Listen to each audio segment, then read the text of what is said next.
Wow, hey, how are Hello. you? I am good, my love. How are you? I'm really good. In sunny Ibiza today. Yes, if we start doing this, then that's fine. So, Leah, my good friend, Yeah. tell us a little bit about who you are and what you do. Well, but that's a very open-ended question. It is.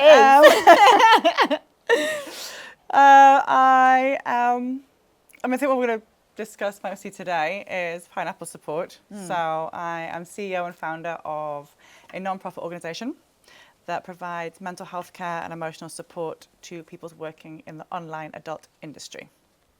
Amazing. And how did you get there? Oh, so I've been in the adult space for a long time. I mean, I'm also a dog mum. I've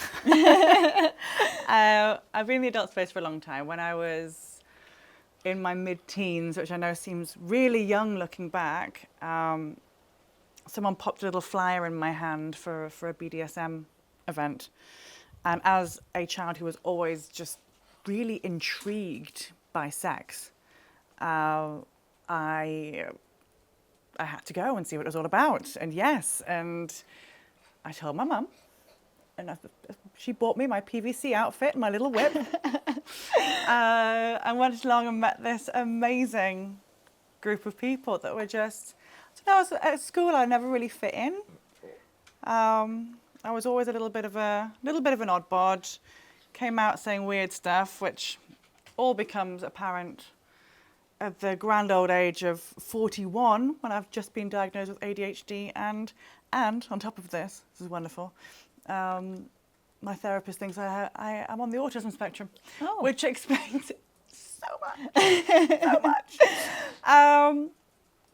So I went along to that and just met this group of people that for the first time in my life made me feel welcome, included, like I wasn't an outcast. And they realized very, very quickly how young I was and kept me from everything. I didn't actually see any of the kind of sexy stuff that was going on.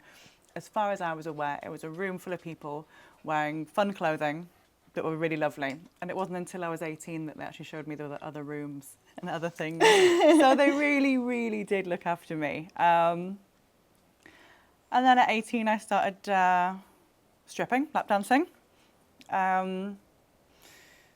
Then worked in fashion, because that's what I studied, and kind of left the kind of sex industry for a while until I had a divorce, because, you know, I was married very young. Very young. If that had lasted, then it would have been one of those little fairy tale stories. But yes, and I was working in fashion, running operations for retail stores in the Northeast, and the recession hit. And I could see everything was just, it was ready, that domino effect was just happening, and I could see it coming. And thought, well, I hate to be the one to jump ship, but at the end of the day, you have to look after yourself first. So I decided to start my own online retail store selling very hardcore BDSM equipment.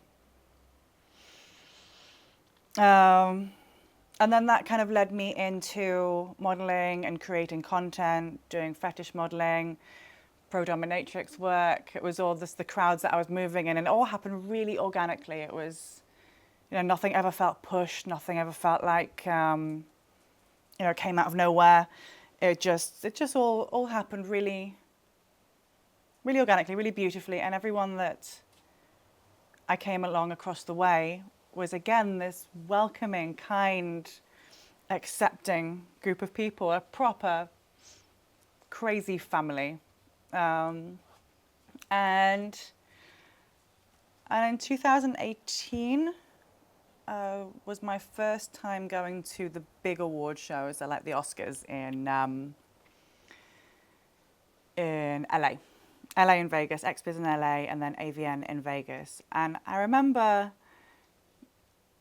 people were handing out suicide awareness bracelets and little ribbons, and I was thinking, me, with my evening dress on, bottle of champagne in hand, being an absolute liability, enjoying myself. Kind of, who's this Debbie Downer? And then going into the award show, sitting down, and what I've learnt now is at the beginning of every award show, they have a little memorial for all the people in the industry that have passed that year. But this particular year, 5 women under the age of 35 had taken their lives within the previous 8 weeks. Wow. And all the rest of the people on the memorial as well, they were all very young. There was very few people that kind of died at an old age. It was all really shocking and hugely impactful and hugely emotional. I remember going from being so happy and bouncy with my champagne and silliness and to crying at the table there, and just not understanding why a community that had been so giving and supportive to me wasn't being offered any support back. And over the, I think it was two or 3 week trip that I was away for, obviously couldn't get out of my mind. And on the flight home, I kind of thought, do you know what? Sod this. I have to do something about it. No one else is doing anything about it. And this is not a new problem. And on doing research, it was not just 5 women that had taken their lives. That was 5 women that were well known, that the media were interested in. But, you know, suicide is contagious.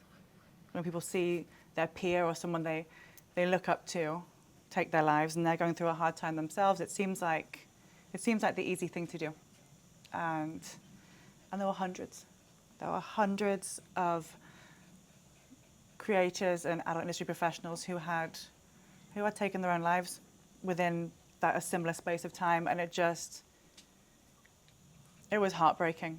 It was absolutely heartbreaking. So that was in the January. By mid-February, I'd come up with a plan, and we launched in the April.